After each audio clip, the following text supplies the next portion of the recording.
और अब खबरें विस्तार से। शुरुआत इंदौर से मिल रही बड़ी खबर के साथ। बीजेपी विधायक के बेटे पर मारपीट के आरोप लगे हैं। आरोप किसने लगाए? बीजेपी के मंडल अध्यक्ष ने।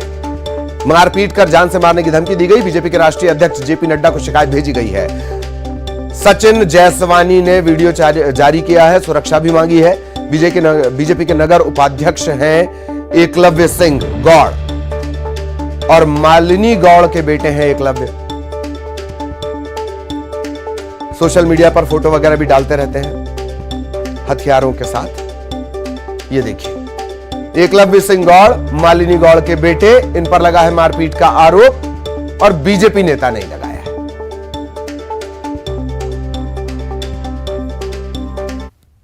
शहीद मुकालानी मंडल अध्यक्ष भारतीय जनता पार्टी इंदौर सचिन जायसवानी। मित्रों, मुझे विधानसभा क्षेत्र क्रमांक 4 विधायक पुत्र एकलव्य सिंह गौड़ एवं उसके साथियों से जान माल का खतरा उत्पन्न हो गया है। मेरे साथ कोई भी घटना दुर्घटना होती है तो उसकी संपूर्ण जिम्मेवारी जवाबदारी एकलव्य सिंह गौड़ एवं उसके साथियों की रहेगी। सहयोगी अरुण इस वक्त हमारे साथ जुड़े हुए हैं, सीधा इंदौर आपको लिए चलेंगे। अरुण आपको नजर आ रहे होंगे।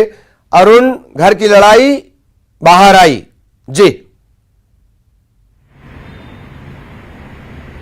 बिल्कुल, देखिए, बीजेपी विश्व की सबसे बड़ी पार्टी होने का दावा करती है। पार्टी विथ डिफरेंस की बात करती है और आंतरिक लोकतंत्र और आंतरिक अनुशासन की दुहाई देती है। लेकिन आप देखिए कि बीजेपी में ही सिर्फ हुटब्बल मचा हुआ है। और खासतौर से जो मालिनी गौड़ हैं, बीजेपी की विधायक हैं, इंदौर की मेयर रही हैं, उनके जो बेटे एकलव्य गौड़, वो अपने ही मंडल महामंत्री के साथ मारपीट का आरोप उन पर लगा है। और खुद जो सचिन जायसवानी, उन्होंने वीडियो जारी किया है, एकलव्य गौड़ से जान का खतरा बताया है।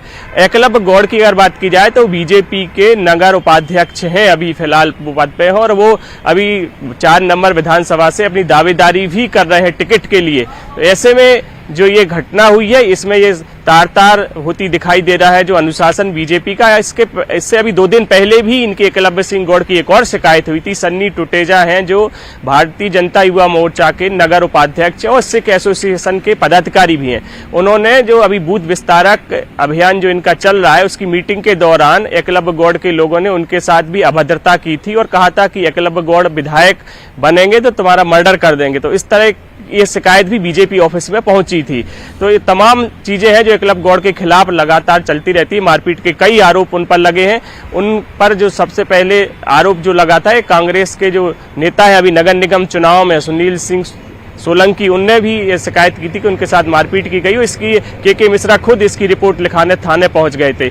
इसके अलावा गोपाल कोटवानी, एक विधायक, एक व्यापारी संघ के विधायक नहीं है, व्यापारी संघ के अध्यक्ष हैं, उन्होंने भी, उनके साथ भी मारपीट एकलव्य गौड़ ने की थी और उन्होंने भी शिकायत थाने में इसकी की थी। इसके अलावा मुनव्वर फारूकी है जो कमेटियन, उनका शो भी इनने जाकर दादागिरी से वहां जाकर रुकवा दी था, बीच में ही शो रुकवा दिया था। तो ये तमाम जो शिकायतें हैं वो कई दिनों से इनकी मिल रही हैं और एकलव्य गौड़ काफी दबंग माने जाते हैं और क्षेत्र में इनकी जो छवि है वो दबंग नेता की छवि है। और ये जो मामला है ये अभी सामने आया है, 2 मामले सामने आए हैं जो अपने ही पदाधिकारियों के साथ धमकी देना और मारपीट के मामले सामने आया। बीजेपी को इसमें सोचना होगा कि वो इन पर क्या कार्रवाई करेगी और नगर जो अध्यक्ष हैं वो इस पर क्या कार्रवाई करते हैं, जो प्रदेश के जो पदाधिकारी हैं वो इन पर क्या कार्रवाई करते हैं, ये देखना होगा। क्योंकि अब मामला तो सामने आ गया है और जो सबसे बड़ी बात है, जो मंडल अध्यक्ष है उनने इसकी शिकायत जेपी नड्डा से लेके जो तमाम बड़े पदाधिकारी हैं, बीडी शर्मा, उन सब से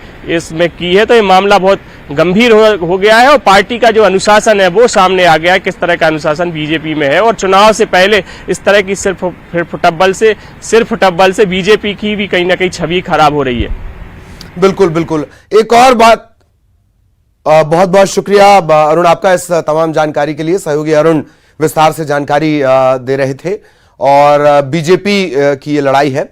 बात बारिश और ओलावृष्टि की करेंगे। किसान संकट में है, सीएम शिवराज किसानों के साथ है और थोड़ी देर में वो विदिशा में फसलों को हुए नुकसान का जायजा लेने के लिए पहुंचने वाले हैं। विदिशा के चाटोरी और पटवारी खेड़ी में किसानों से बातचीत करेंगे। कई जिलों में बारिश और ओले के चलते फसलें बर्बाद हुई हैं। सबसे ज्यादा नुकसान हुआ है गेहूं, चना, सरसों को। इससे पहले सीएम शिवराज ने बर्बाद हुई फसलों को लेकर बैठक की थी, अधिकारियों को निर्देश दिए थे सर्वे में लापरवाही ना हो, जल्द से जल्द, मेरा ख्याल है 25 तारीख की टाइमलाइन दी गई है। किसी तरह की गलती सर्वे में होनी नहीं चाहिए। रेवेन्यू, कृषि और पंचायत विकास विभाग इस अमले को सर्वे में शामिल करें, मतलब एक साथ ये सर्वे करें, पूरी लिस्ट बने और पंचायत के दफ्तर में से लगा दिया जाए। सर्वे होने के बाद अगर किसी किसान की आपत्ति आती है तो उसका भी निराकरण किया जाए।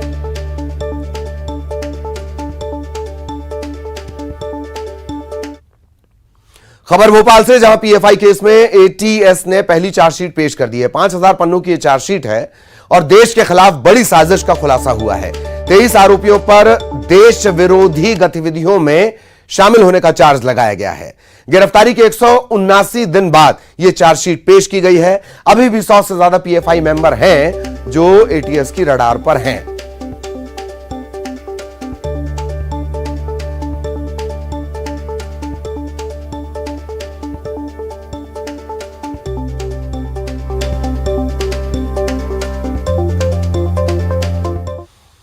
इधर ग्वालियर में कारोबारी पारस जैन पर इनकम टैक्स के छापे में बड़ा खुलासा हुआ है। पारस और उसके बिजनेस पार्टनर्स के पास 4 करोड़ रुपए मिले हैं। इसके अलावा प्रॉपर्टी के दस्तावेज भी बरामद हुए हैं।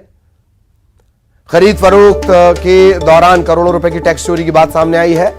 आज फॉरेंसिक एक्सपर्ट की टीम इनके लैपटॉप की जांच करने वाली है।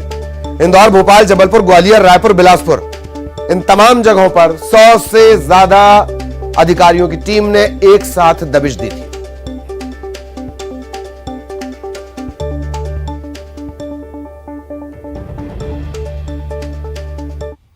और इस वक्त एक बड़ी खबर छात्रा के हत्या से जुड़ी हुई। कॉलेज छात्रा की हत्या का यह पूरा मामला है और हत्या से पहले का अब एक लाइव वीडियो सामने आया है। क्योटी वाटरफॉल पर मृतक गया था। तस्वीरें देखिए। कॉलेज स्टूडेंट की हत्या का यह पूरा मामला है। हत्या से पहले का एक वीडियो सामने आया है। क्योटी वाटरफॉल, ये सभी लोग दोस्तों के साथ गए हुए थे। आरोपी अंकित वर्मा से विवाद हुआ और पुरानी रंजिश के चलते आरोपी ने मारपीट शुरू कर दी और मारपीट के बाद आरोपी ने चाकू मार दिया। छात्र की हत्या का, कॉलेज छात्र की हत्या का यह मामला है। इसमें अब एक वीडियो सामने आया है।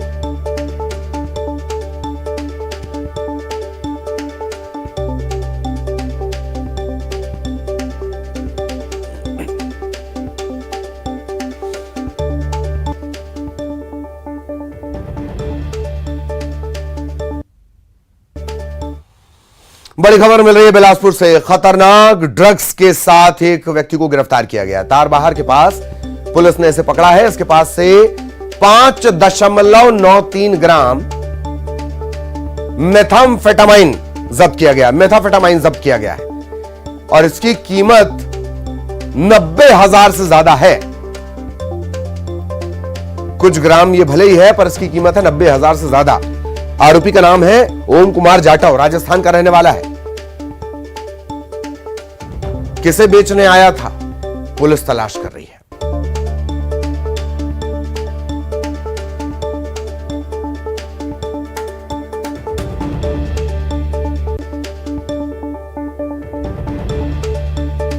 खबर बिलासपुर से। खतरनाक ड्रग्स के साथ एक को गिरफ्तार किया गया। तारबहार पुलिस ने पकड़ा है। 5 ग्राम से ज्यादा इसके पास मेथाम्फेटामाइन मिला है। इसकी कीमत है 91,500 रुपए। ओम कुमार जाटव उसका नाम, राजस्थान का रहने वाला। सहयोगी विनोद हमारे साथ जुड़े हुए हैं। विनोद, पूरी जानकारी विस्तार से। लगातार ये जानकारी मिल रही थी कि बिलासपुर में कुछ एक्सप्रेस और स्पेशल ट्रेनें हैं, उनके जरिए इस तरह के ड्रग्स पदार्थों की तस्करी हो रही है और हाई प्रोफाइल लोग जो है इससे जुड़े हुए हैं। और खासतौर पर जो ट्रेनों में ठेके पर कर्मचारी काम करते हैं, साफ सफाई और खाना सप्लाई का, ऐसे लोग जो है इस ड्रग्स की सप्लाई कर रहे हैं। उसी के आधार पर पुलिस ने जानकारी जुटाई और फिर एक जाल बिछाया। तो एक आरोपी जो कि ओम कुमार जाटव, जो कि वर्तमान में नई दिल्ली में रह रहा है और इसका स्थायी पता राजस्थान के करौली में है, ओम कुमार जाटव नाम के शख्स को पुलिस ने गिरफ्तार किया और इसके पास से 6 जिपर पैकेट में इस तरह का, जो जिसको आमतौर पर बर्फ ड्रग्स के नाम से भी जाना जाता है, उसे बरामद किया और इसकी कीमत करीब 91,500 रुपए बताई जा रही है। फिलहाल पुलिस अब इस जानकारी को जुटाने में लगी हुई कि इस खतरनाक ड्रग्स का उपयोग शहर में कौन लोग कर रहे थे और ये कहां कहां सप्लाई हो रहा था और कब से सप्लाई हो रहा था, ताकि उसके असल लोगों को पुलिस गिरफ्तार कर सके। और अगर दिल्ली से लेकर आ रहा है या मुंबई से इस ड्रग्स को लाया जा रहा है तो कौन लोग हैं जो उसकी सप्लाई कर रहे हैं, और मुख्य सूत्रों को भी पुलिस जुटाने में तैयारी में लगी हुई है। चलिए, बहुत बहुत धन्यवाद विनोद इस तमाम जानकारी के लिए। सहयोगी विनोद विस्तार से जानकारी दे रहे थे। अब रुक करेंगे इंदौर का। बीच सड़क पर लग्जरी कार से स्टंटबाजी पड़ गई भारी। वायरल वीडियो के आधार पर पुलिस ने केस दर्ज कर लिया। लग्जरी कार करने का, एक स्टंट करने का लग्जरी कार के जरिए। आवाज से आप अंदाजा लगा लेंगे, महंगी थी कार और बेकाबू हो गया कार सवार। फिर पुलिस ने कर ली एफआईआर और गाड़ी भी जब्त करके रख ली गई है। लग्जरी वाहन जब्त हो गया है। लापरवाही पूर्वक वाहन चलाने का एक्शन लिया गया है। चालक के लाइसेंस निरस्तीकरण के लिए आरटीओ को पत्र लिखा गया है। ये दो तस्वीरें देख लीजिए, पहले स्टंटबाजी और बाद में पुलिस थाना लसूड़िया में खड़ी हुई है कार। वायरल वीडियो के आधार पर एक्शन लिया गया, कार जब्त कर ली गई है और कार के चालक के लाइसेंस को भी निरस्त करने के लिए आरटीओ को लिखा गया है।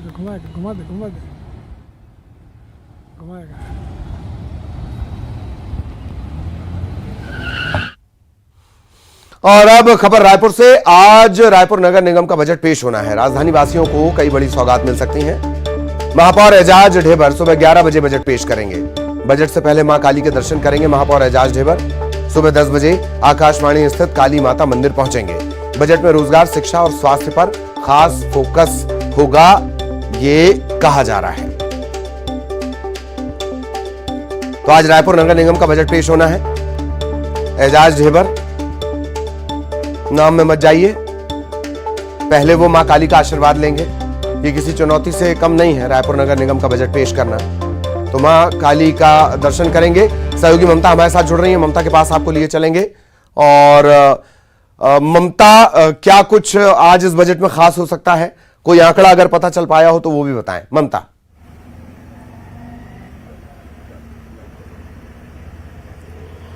बिल्कुल, देखिए करीबन 10 बजे एजाज ढेबर जो है वो मां काली के दर्शन करेंगे। हालांकि छत्तीसगढ़ को जो कहा जाता है कि सामाजिक सौहार्दता का एक तरह से प्रतीक स्वरूप राज्य है, तो एक तरह से इस चीज से भी एक एग्जाम्पल भी मिलता है एक इस बात से। और दूसरी बात अगर बात करें तो रायपुर नगर निगम का बजट वाकई पेश करना अपने आप में एक बड़ी चुनौती है। और चूंकि चुनावी साल है, ऐसे में खासतौर पर नजर रहेगी और इस बजट के जरिए भी वोटर्स को किस तरह से साधा जा सकता है, इस पर भी फोकस रहेगा। और यही वजह है कि वाकई चुनौतीपूर्ण है। खासतौर पर अगर हम बात करें तो सफाई व्यवस्था के साथ ही आने वाले समय में जो है वो पानी की व्यवस्था, व्यवस्था को लेकर और क्या चीजें की जा सकती है। स्वास्थ्य की व्यवस्था, नगर निगम के अंतर्गत जो स्कूल संचालित हो रहे हैं उनकी बेहतरी के लिए क्या किया जा सकता है, क्या और भी स्कूल वगैरह के लिए कोई जो है वो सौगात दी जा सकती है। दूसरी बात अगर हम बात करें तो जो आवारा कुत्ते हैं वो अपने आप में बड़ी समस्या है, मवेशी जो है वो एक बड़ी समस्या है।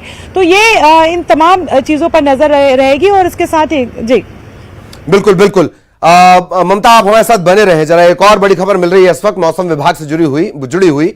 मौसम विभाग ने येलो अलर्ट जारी किया है छत्तीसगढ़ के लिए। गरज चमक के साथ अंधड़ चलने का अलर्ट जारी किया गया और सबसे ज्यादा चिंता की बात वज्रपात, बिजली गिरने का भी अलर्ट जारी किया गया है। जशपुर, कबीरधाम, मुंगेली, बेमेतरा, बिलासपुर, रायपुर, बलौदाबाजार, महासमुंद, अगले 4 घंटे के लिए यह अलर्ट जारी हुआ है।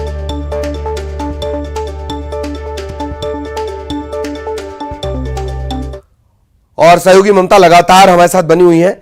ममता, मौसम विभाग का अलर्ट, चिंता की बात यह है कि बिजली गिरने का भी अलर्ट जारी किया गया है, जिसके चलते बहुत नुकसान इससे पहले हुआ है। ममता,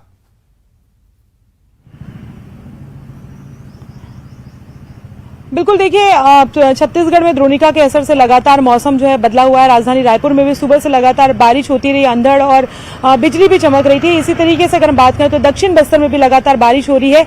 उत्तर छत्तीसगढ़ के लिए खासतौर पर अलर्ट जारी किया गया है, चाहे वो सरगुजा हो, चाहे जशपुर हो, मुंगेली, बिलासपुर, ये जो अलग जो इलाके हैं वहां पर खासतौर पर अगले 4-6 घंटे के लिए अलर्ट जारी किया गया है कि इसमें बिजली कड़कने के साथ ही जो है तेज आंधी तूफान की भी आशंका है और ऐसे में लोगों को सतर्क रहने के लिए कहा गया है। अमूमन जब इस तरह का मौसम होता है तो लोग पिकनिक स्पॉट की तरफ, नदी पहाड़ों की तरफ, जंगलों की तरफ जाते हैं, जो कई बार खतरनाक भी हो जाता है और यही वजह है कि पहले से जो है वो सतर्कता के लिए अलर्ट जारी किया गया है। ये जो मौसम बदला है उसके साथ ही किसानों की दिक्कतें काफी शुरू हो गई है और अगर पूरे प्रदेश भर की अगर हम बात करें तो पूरे प्रदेश भर में भी वैसे भी अगले 24 घंटों के लिए अलर्ट है। कहीं कहीं पे तेज बारिश, आंधी तूफान के आसार जो बने हुए हैं, तो जाहिर तौर पर लोगों को सतर्कता बरतने की जरूरत है। किसानों का जो नुकसान हुआ है उसकी भरपाई तो फिलहाल मुश्किल लग रही है। जय, चलिए बहुत बहुत धन्यवाद आपका ममता, इस तमाम जानकारी के लिए। सहयोगी ममता हमारे साथ विस्तार से जुड़ी हुई थी जानकारी देने के लिए। मनेंद्रगढ़ से बड़ी खबर, 10वीं बोर्ड परीक्षा में सामूहिक नकल के मामले में डिप्टी कलेक्टर की निगरानी में अब 10वीं की बोर्ड परीक्षा होगी। प्रदेश में पहली बार डिप्टी कलेक्टर की निगरानी में परीक्षाएं होंगी। आज 10वीं बोर्ड के संस्कृत का पर्चा है। शुक्रवार को सोशल साइंस, सामाजिक विज्ञान की परीक्षा में सामूहिक नकल हो गई थी। और इसी के साथ इस बुलेटिन में इतना ही। नमस्कार।